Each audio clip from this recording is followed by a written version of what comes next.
Assalomu alaykum azizlar. Mana bu 2 yil oldin qilgan remontimiz. 10 yil oldin mana bu oldin. Aboydan oldin ko'p shu adamsan ranglanadi xonalar. Rang qilib o'sha gipsokartonlarni chiroyli qilib berganmiz. Mana o'sha 1,5-2 yil oldin aboylarni qilib berganmiz. Podkraska bo'lgan, patolog mana. Bu yoq gulli aboy bo'lgan. Mana bu yoqlarni podkraska qilib tiyaga yopishtirib chiroyli qilib berganmiz. Podkraska qilib baho berasizlar ishimizga. Super mo'shi aboy.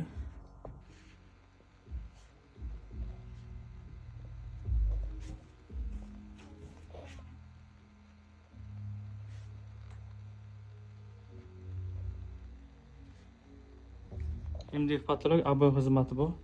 Yana ikkita xonalarni aboy qilishni boshladik. 3-iyun 2025-yil. Nasib bo'lsa sog' bo'linglar, salomat bo'ling.